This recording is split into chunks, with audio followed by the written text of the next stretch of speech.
ایک روٹی والے کا واقعہ میں نے آپ کو سنانا ہے، اور یہ بڑے ہی مشہور و معروف بزرگ سے منسوب واقعہ ہے۔ حضرت ابو بردہ رضی اللہ تعالیٰ عنہ راوی ہیں کہ حضرت ابو موسیٰ اشعری رضی اللہ تعالیٰ عنہ کی جب وفات کا وقت قریب آیا تو انہوں نے اپنے بیٹوں سے کہا کہ اے بیٹو، روٹی والے کو یاد رکھنا۔ پھر یہ واقعہ خود ہی بیان کیا کہ وہ روٹی والا کون تھا۔ آپ نے کہا کہ ایک شخص تھا جس نے 70 سال اللہ کی عبادت کی، بڑی عبادت کی، مگر 70 سال بعد جب وہ باہر آیا تو شیطان نے اس کو بہکایا اور وہ ایک عورت کے فتنے میں مبتلا ہو گیا۔ 7 دن اور 7 راتیں وہ اس عورت کے ساتھ رہا، غلط کام ہو گئے۔ اب اس کو پھر شرمندگی ہوئی کہ یہ میں نے کیا کیا، 70 سال عبادت کی اور یہ 7 دن اور 7 راتیں میں نے گناہ میں گزار دی۔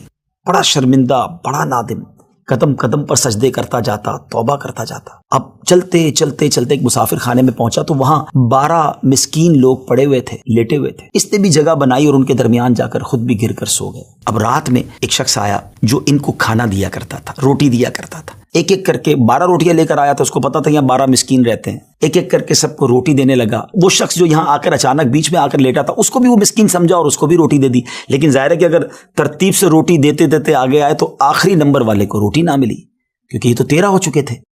تو بانٹنے والے سے اس مسکین نے کہا کہ تم نے آج مجھے روٹی کیوں نہیں دی؟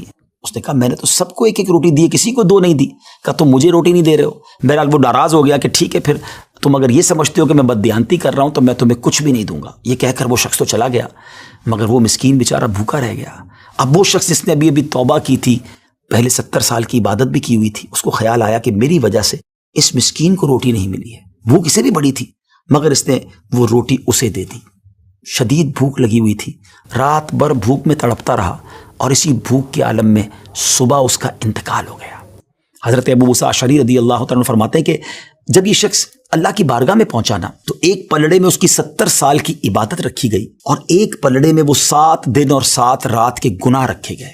تو فرمایا کہ وہ گناہ جو تھے وہ 70 سال کی عبادت سے آگے بڑھ گئے، یعنی اب اس کے لیے گویا حکم ہو سکتا تھا کہ وہ جہنم میں جائے، مگر ان 7 دن کے گناہوں کے سامنے وہ روٹی رکھی گئی، اور اس روٹی کی برکت سے، کیونکہ وہ اخلاص کے ساتھ ایثار کی گئی تھی، مسکین کی مدد کی گئی تھی، وہ 7 دن کے بڑے بڑے گناہ معاف کر دیے گئے اور وہ جنت میں چلا گیا۔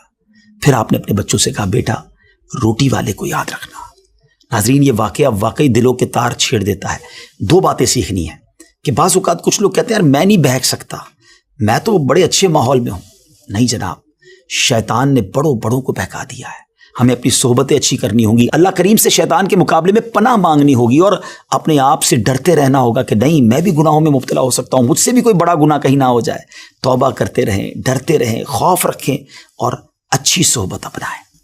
اور دوسری بات، صدقہ جو ہے نا وہ گناہوں کو مٹا دیتا ہے۔ صدقہ اللہ کی بارگاہ میں بڑا پسندیدہ ہے، غریبوں کی مدد کرنا یہ اللہ کو بڑا پسند ہے۔ ہمیں بھی چاہیے کہ وقتاً فوقتاً اپنے غریب پڑوسیوں، غریب رشتہ داروں، غریب مسلمانوں کی مدد کرتے رہیں۔ اور دعوت اسلامی کا شعبہ FGRF سبحان اللہ دکھیارے مسلمانوں کی شاندار انداز میں مدد کرتا ہے۔ سیلاب زدگان کی مدد کتنے بڑے پیمانے پر کی گئی، اور یہ سارا سال ہی اب کچھ نہ کچھ سلسلہ رہتا ہے، تو آپ بھی FGRF کا ساتھ دیجیے، دکھیارے مسلمانوں کی مدد کیجیے۔ اللہ آپ کے رزق حلال میں برکت عطا فرمائے اور ہم سب کے گناہوں کو معاف فرمائے۔